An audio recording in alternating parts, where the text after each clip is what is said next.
बहुत उम्मीदें हैं लोगों को इस बजट से, चूंकि चुनाव से ठीक पहले ये आखिरी बजट है। क्या कुछ इसमें खास रह सकता है? प्रयागराज के लोगों को क्या कुछ उम्मीदें हैं?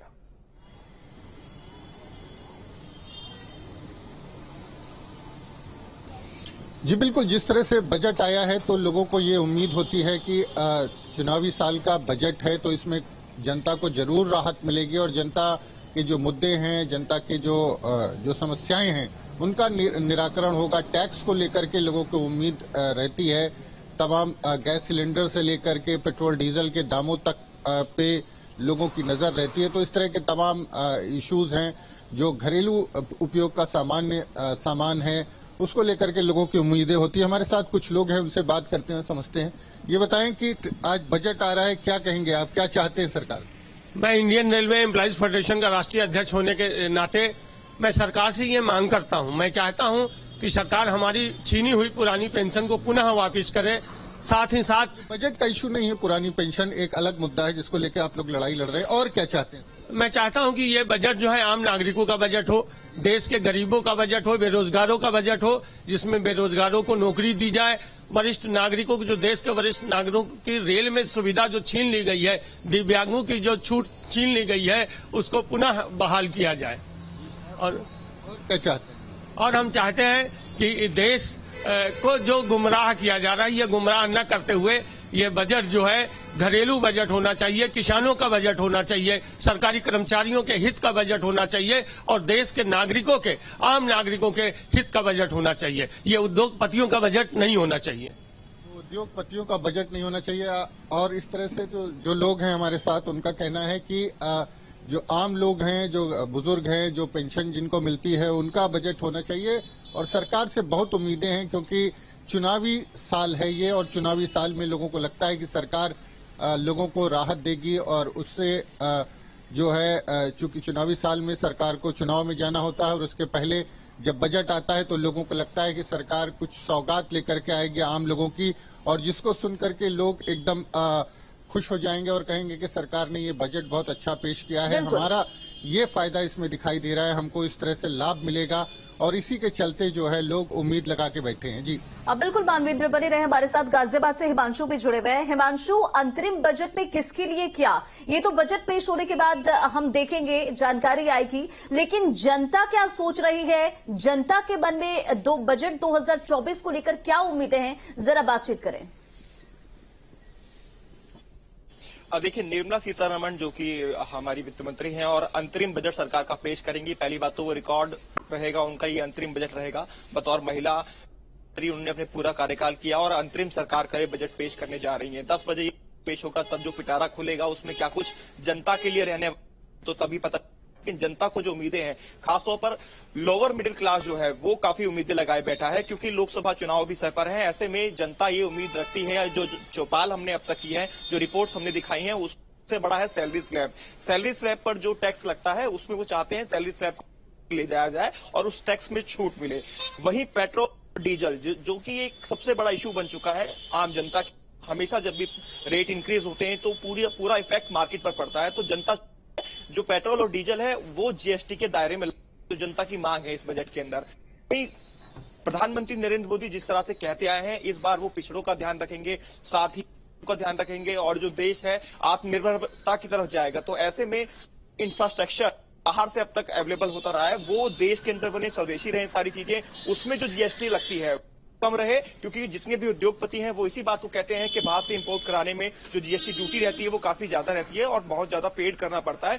चाहे वो सामान आता है भारत की मार्केट में तो उस बिल्कुल। हिमांशु बने रहिए आप हमारे साथ। अविनाश हमारे सहयोगी भी इस वक्त हमारे साथ जुड़ गए हैं। अविनाश, ये बजट खास तौर पर क्या महिलाओं युवाओं को ध्यान में रखकर बनाया गया है, इसको लेकर अभी हालांकि कुछ कहा नहीं जा सकता, लेकिन कयास लगाए जा रहे हैं, अनुमान लगाए जा रहे हैं और किसान सम्मान निधि में भी इजाफा हो सकता है, ऐसी भी बात कहीं ना कहीं जो है वो लोगों के द्वारा कही जा रही है। हालांकि इसमें कोई आधिकारिक पुष्टि अभी तक नहीं हुई है। लोगों का क्या कुछ मानना है, क्योंकि चुनावी बजट भी है ये?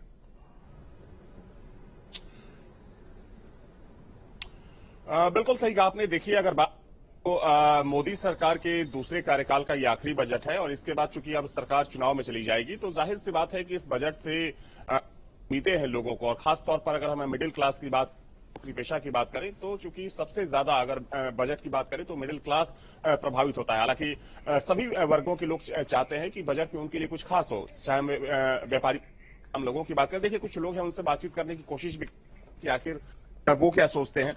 आज बजट आने वाला है, देखा जाए तो हर सबकी कोई ना कोई इच्छा होती है बजट में उसके लिए कुछ खास हो। आप नौकरी पेशा है, क्या चाहते हैं कि कैसा बजट हो आपके लिए इस बार? सर, हम लोग यही चाहते हैं कि महंगाई कम, और हम लोग मतलब जैसे दाल सब्जी जो भी है, रोटी हम लोगों का चल रहा है, और उसमें जो है हमको महंगाई कम हो जाएगा। हम लोगों का छोटा बजट रहता है और छोटे में हम लोग परिवार होता है, ऐसे हम लोग चाहते हैं कि थोड़ा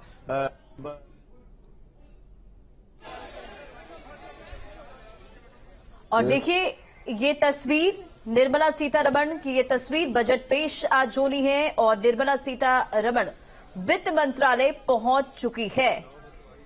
तो ये एक्सक्लूसिव तस्वीर आप देख रहे हैं। बजट से आम जनता को उम्मीदें, लेकिन इस बीच ये तस्वीर देखिए जहां निर्मला सीतारमण वित्त मंत्रालय पहुंची है। इस बार बड़े ऐलानों की संभावना कम है और निर्मला सीतारमण ने भी ये कहा था कि बड़े ऐलानों की संभावना कम है, लेकिन किसान सम्मान निधि बढ़ सकती है। बिल्कुल, किसान सम्मान निधि में इजाफा किया जा सकता है। और ये सीधी तस्वीरें इस वक्त आप अपने टेलीविजन स्क्रीन पर देख रहे हैं। एक्सक्लूसिव तस्वीरें वित्त मंत्रालय से बाहर निकलती हुई नजर आ रही हैं। निर्मला सीतारमण और संसद की ओर बढ़ रही हैं। आमिर हमारे सहयोगी इस वक्त जुड़ रहे हैं वित्त मंत्रालय से ही। आमिर, निर्मला सीतारमण को हम तस्वीरों में देख पा रहे हैं, आगे बढ़ती हुई नजर आ रही हो।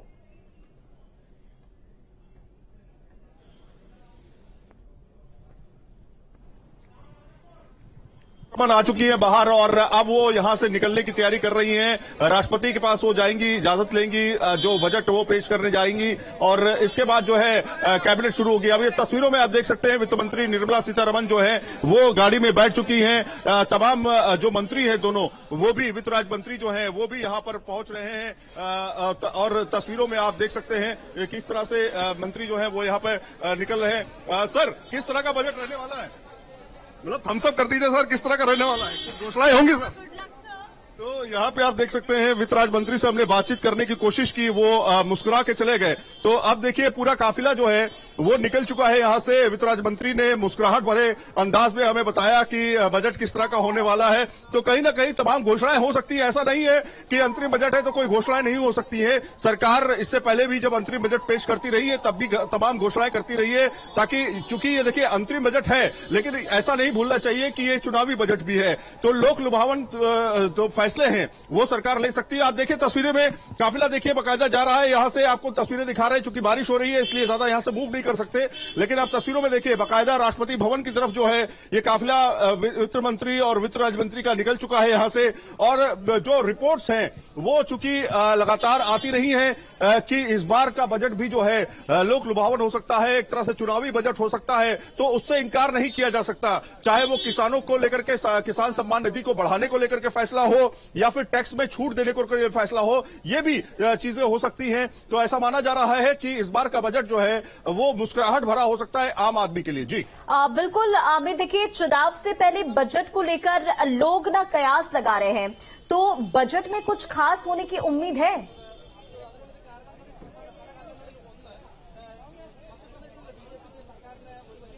देखिए, जैसा मैंने आपको पहले बताया कि टैक्सेशन में छूट होने की संभावना है, ये सिर्फ अभी संभावना है। और चूंकि फुल बजट जो होगा वो जुलाई में पेश किया जाएगा और ऐसे में जब सरकार बन जाएगी और 3 महीने का ये सिर्फ बजट है, अंतरिम बजट है ये। लेकिन घोषणाएं जो हैं, जैसा हमने पहले बताया कि किसानों को लेकर के घोषणाएं हो सकती हैं। इसके अलावा जो महिलाएं हैं, वर्ल्ड बैंक की एक रिपोर्ट है जिसमें कहा गया है कि भारत की महिलाएं अगर आत्मनिर्भर बने और भारत की महिलाएं अगर वर्क फोर्स में शामिल हो जाएं तो 27% तक जो है इजाफा हो सकता है भारत की इकोनॉमी में। तो जीडीपी में जो योगदान है वो अभी कम है, इसलिए कोशिश की जा रही है कि आमिर, अगर हम देखें मध्यम वर्ग को कहीं ना कहीं बहुत ज्यादा उम्मीदें होती हैं बजट से, तो मध्यम वर्ग के लिए क्या कुछ इस बजट से निकलकर सामने आ सकता है? खासतौर पर अनुमान लगाए जा रहे हैं, कयास लगाए जा रहे हैं कि जो किसान हैं, युवा हैं, महिलाएं हैं, उनको लेकर बजट में कुछ खास हो सकता है। और जैसा कि आपने इस बात का जिक्र भी किया है कि अंतरिम बजट भले ही है, लेकिन कहीं ना कहीं हम ये कह सकते हैं कि आने वाला जो टाइम है वो चुनाव का समय है। तो ऐसे में चुनाव की वजह से क्या कुछ लोक लुभावन वादे भी इसमें शामिल किए जा सकते हैं?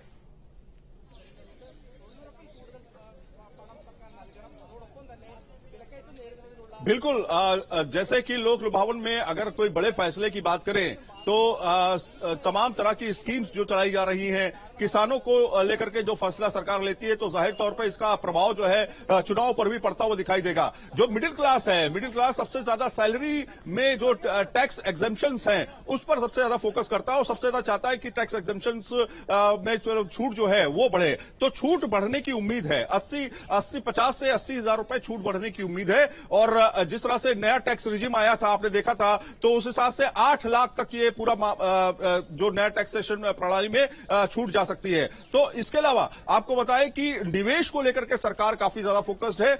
निवेश को जो लेकर के 2 लाख से 2.5 लाख तक लिमिट की जा सकती है, ऐसी उम्मीद जताई जा रही है। क्योंकि अगर निवेश बढ़ेगा तो लिक्विडिटी मार्केट में आएगी, लोग निवेश करेंगे और उससे फायदा उठाएंगे। तो कहीं ना कहीं अर्थशास्त्री भी मानते हैं कि निवेश के अगर द्वार अच्छे खुल जाते हैं तो भारत की इकोनॉमी $5 ट्रिलियन इकोनॉमी तक पहुंच सकती है। तो कहीं ना कहीं भारत एक बड़ा मार्केट है, वृहद मार्केट है। तो भारत के लोग ही अगर भारत में कायदे से निवेश करें तो इसको 5 ट्रिलियन इकोनॉमी और 2030 तक 8 ट्रिलियन इकोनॉमी तक कोई रोक नहीं सकता। तो कहीं ना कहीं टारगेट है 2025 तक 5 ट्रिलियन इकोनॉमी पहुंचाने का। आम जनता को इस बजट में फायदा पहुंचेगा, ऐसी उम्मीद जताई जा रही है। सीधे तौर पर टैक्सेशन में छूट को लेकर के, निवेश को लेकर के और घर खासतौर पर बनाने को लेकर के। जैसे कि आप टैक्स का जिक्र कर रहे हैं आमिर, तो निर्मला सीतारमण ने कहा था कि बिग बैंग अनाउंसमेंट की उम्मीद ना करे, यानी कि कोई बड़ी घोषणा की उम्मीद ना करे। लेकिन क्या निर्मला सीतारमण टैक्स के मोर्चे पर सरप्राइज कर सकती हैं?